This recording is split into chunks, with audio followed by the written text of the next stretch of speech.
విగ్రహములకు బలిచ్చిన వాటిని తినవచ్చని బోధించుచున్నారు. ఇట్టివారు బిలాము బోధను అనుసరించువారు మరియు యెజెబెలు బోధ బోధించువారై ఉన్నారు. ఈరోజు మీతో క్రైస్తవులు విగ్రహములకు బలిచ్చిన వాటిని తినవచ్చా లేదా అనే విషయము మీతో స్పష్టంగా మాట్లాడవాలని ఆశించుచున్నాను. అపోస్తలుడైన పౌలు గారు కొరింథీయులకు రాసినటువంటి మొదటి పత్రికలో 10వ అధ్యాయంలో విగ్రహ అర్పితమైన దాని గురించి మాట్లాడి ఉన్నారు. ఈ అధ్యాయంలో పౌలు గారు 4 ప్రాముఖ్యమైన విషయాలు తెలియజేయుచున్నారు. చూడండి, మొదటి కొరింథీయులకు రాసిన పత్రిక 10వ అధ్యాయం. అందరూ కూడా ఒకంత తెరచి చూడండి.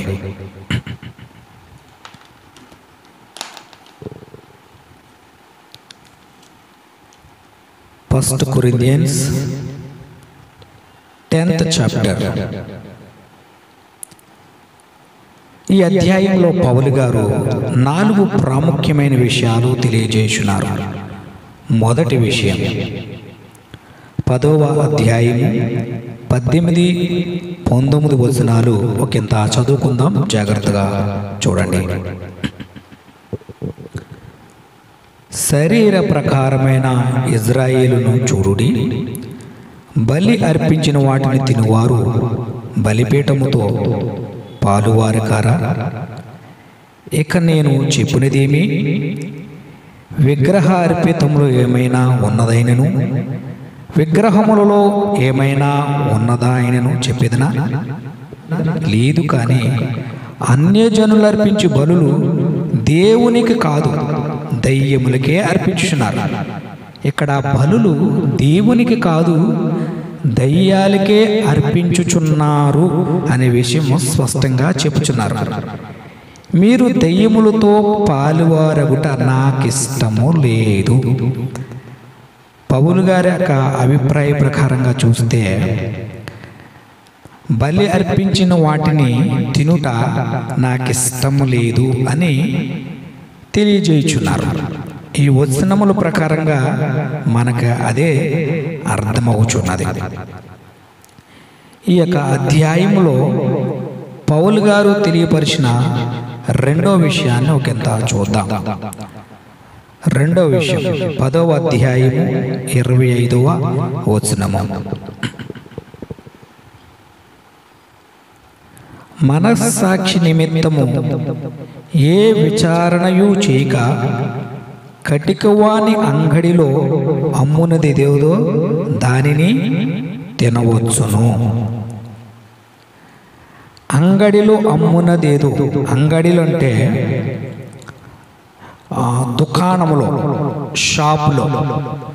షాపులో ఏదైతే అమ్ముతారో దానిని తినవచ్చు అనే విషయాన్ని పౌలు గారు తెలియపరుచున్నారు. ఇది రెండవ విషయము. ఇక మూడవ విషయం చూద్దాం. 10వ అధ్యాయము 27వ వచనము.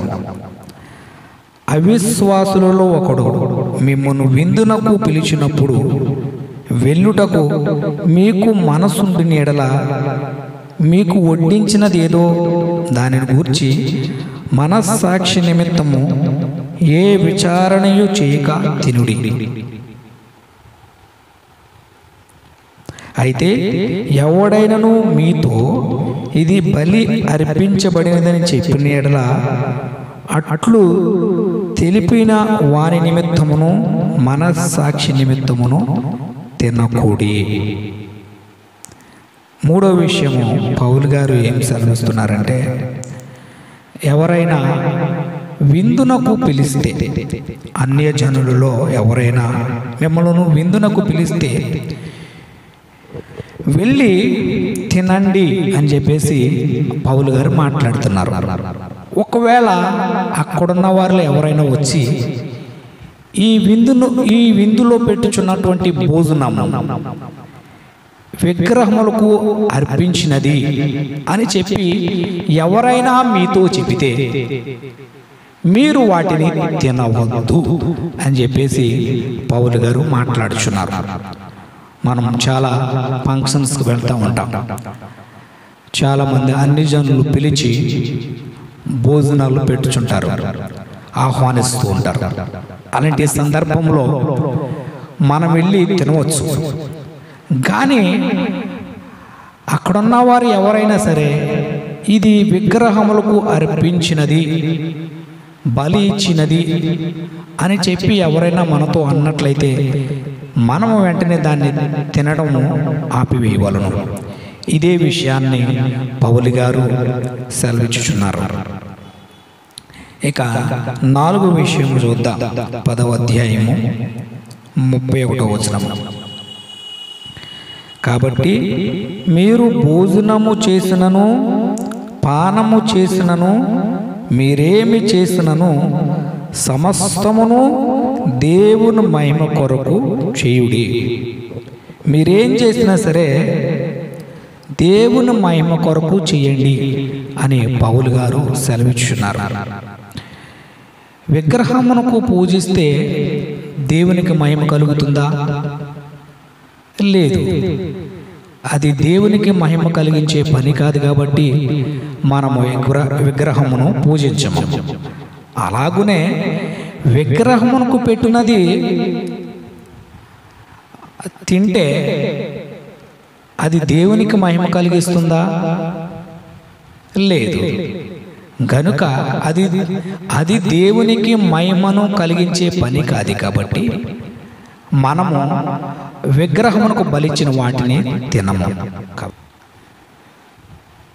ఒక విధంగా చెప్పాలంటే భక్తుడైన పౌలు గారి యొక్క అభిప్రాయం ప్రకారంగా విగ్రహములకు బలిచ్చిన వాటిని తినకూడదని స్పష్టంగా మనకు అర్థమవుచున్నది.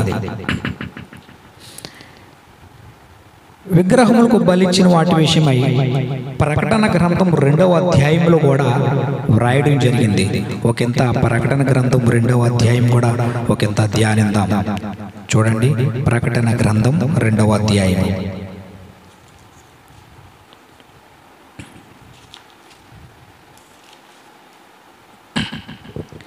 ప్రకటన గ్రంథం 2వ అధ్యాయంలో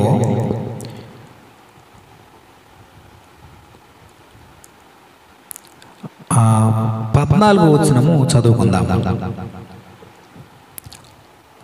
అయినను నేను నీ మీద కొన్ని తప్పిదములు మోపవలసి ఉన్నది.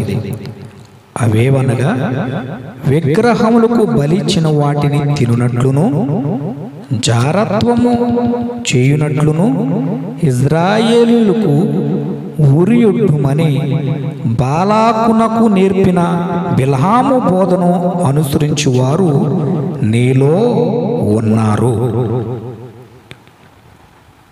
భక్తుడైన యోహాను గారు పద్మాస్ దీపంలో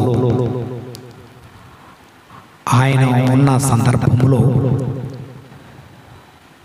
ప్రభువైన యేసుక్రీస్తు ప్రభువారు ఆయనకు ప్రత్యక్షమై జరగబోయే వాటిని ఆయనకి తెలియపరుచున్నారు, భవిష్యత్ సంగతులను తెలియపరుచున్నారు.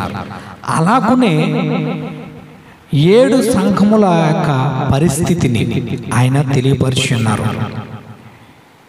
ఎఫెసీ సంఘము, స్ముర్నా సంఘము, పెర్గమా సంఘము, తుయతైర సంఘము, సార్దిస్ సంఘము, అలాగే ఫిలదెల్ఫియా సంఘము, అలాగే లవోదోకియా సంఘము. ఈ 7 సంఘముల యొక్క స్థితిని కూడా ప్రభువైన యేసుక్రీస్తు ప్రభువారు యోహాను భక్తుడికి తెలియపరుచున్నారు. ఈ పెర్గమా సంఘం గురించి మాట్లాడుతూ యోహానుకు చెప్పినటువంటి విషయం ఏమిటంటే, పెర్గమా సంఘము వారు విగ్రహములకు బలిచ్చిన వాటిని తింటున్నారు, జారత్వం చేయనట్లును ఇజ్రాయేలుకు యూరోడు అని బాలాకు నేర్పిన బిలాము బోధను అనుసరించుచున్నారు. ఈ పెర్గమ వారు బిలాము యొక్క బోధను అనుసరించుచున్నారు అని చెప్పేసి ప్రభువారు యోహాను భక్తుడికి తెలియపరిచి ఉన్నారు. బిలాము బోధ ఏమిటి? బిలాము బోధ ఏమిటంటే విగ్రహములకు బలిచిన వాటిని తినొచ్చు అని చెప్పేసి బిలాము బోధ ఉన్నది. ఈ బోధను పెర్గమ వారు అనుసరించుచున్నారంట. పెర్గమ సంఘం వారు అనుసరించుచున్నారంట. కాబట్టి ప్రభువారు పెర్గమ సంఘం పైన ఒక తప్పిదమును మోపుచున్నారు, కొన్ని తప్పిదములు మోపుచున్నారు. అదేమిటంటే విగ్రహముకు బలిచిన వాటిని తినే స్థితిలో ఉన్నారని, అలాగే జారత్వము చేయుచున్నారని చెప్పి పెర్గమ సంఘం విషయమై దేవుడు తప్పిదములు మోపుచున్నారు. ఈరోజు ఎవరైతే విగ్రహములకు బలిచ్చిన వాటిని తింటారో దేవుడు వారి విషయమే కూడా ఇట్టి తప్పిదమును మోపువారై ఉన్నారు. అందుకనే ప్రభువారు 2వ అధ్యాయం 16వ వచనంలో ఈ విధంగా మాట్లాడుచున్నారు. కావున మారు మనసు పొందుము, లేని ఎడల నేను నీ యొద్దకు త్వరగా వచ్చి నా నోట నుండి వచ్చు ఖడ్గం చేత వీరితో యుద్ధము చేసేదను. సంఘములతో ఆత్మ చెప్పుచున్న మాట చెవిగలవాడు వినును గాక. మరి మనము బిలాము యొక్క బోధను అనుసరించు వారిగా ఉన్నామా, లేదా దేవుని విషయమై దేవుని గ్రంథం చొప్పున మనము నడిచివారమై ఉన్నామా అన్నది ఆలోచన చేసుకొనవలెను. ఇంకా 2వ అధ్యాయంలో మరొక సంఘం కనబడుతుంది. ఆ సంఘము పేరు తుయతైరా సంఘము. ఈ తుయతైరా సంఘం మీద కూడా ప్రభువారు ఒక తప్పు వారిపైన మోపి ఉన్నారు. అదేమిటో చూద్దాం. 2వ అధ్యాయము 20వ వచనము. తుయతైరా సంఘం కోసం ప్రభువారు మాట్లాడుతున్న మాట, అయినను నీ మీద 20వ వచనము, అయినను నీ మీద తప్పు ఒకటి నేను మోపవలసి ఉన్నది. ఏమనగా తాను ప్రవక్తనని చెప్పుకొనుచున్న యెజబెలు స్త్రీని నీవు ఉండనిచ్చుచున్నావు. జారత్వము చేయుటకును విగ్రహములకు బలిచ్చిన వాటిని తినుటకును అది నా దాసులకు బోధించుచు వారిని మోసపరుచుచున్నది. తుయతైరా సంఘము విషయమై ప్రభు మాట్లాడుతున్న మాట, యెజబెలు స్త్రీని నీవు ఉండనిచ్చుచున్నావు. ఈ స్త్రీ చేసే పని ఏమిటంటే విగ్రహములకు బలిచ్చిన వాటిని తినునట్లు ఈ స్త్రీ ప్రేరేపించుచున్నది. అలాగే జారత్వము చేయుటకు ఈ స్త్రీ ప్రేరేపించుచున్నది. ఈ స్త్రీ వలె ఈ స్త్రీ యొక్క స్థితి ఈ సంఘము కూడా కలిగి ఉన్నదని చెప్పేసి ప్రభువారు మాట్లాడుచున్నారు. ఈ స్త్రీ యొక్క స్వభావం కూడా సంఘములో కనబడుచున్నదని ప్రభువారు మాట్లాడుచున్నారు. అంటే ఈ స్త్రీ విగ్రహములకు బలిచ్చిన వాటిని తినమని ఏ విధంగా ప్రేరేపిస్తుందో, మోసపరుచున్నదో, అలాగే ఈ సంఘములో ఉన్నవారు కూడా విగ్రహములకు బలిచ్చిన వాటిని తినొచ్చు అని చెప్పేసి ప్రజలను మోసపరుచుచున్నారని చెప్పేసి వాక్యంలో వ్రాయబడి ఉంది. దీన్ని బట్టి మనకేం అర్థమవుతున్నది? విగ్రహములకు బలిచ్చిన వాటిని తినకూడదని అర్థమవుతుంది. అలాగే విగ్రహములకు బలిచ్చిన వాటిని తినమని ప్రజలను మోసపరచకూడదని బైబిల్ గ్రంథములో స్పష్టంగా వ్రాయబడి ఉన్నది. కాబట్టి విగ్రహములకు బలిచ్చిన వాటిని తినవచ్చని బోధించేవారు బిలాము బోధను అనుసరించేవారు మరియు యెజబెలు బోధ బోధించేవారైనారని దీన్ని బట్టి అర్థమవుతుంది.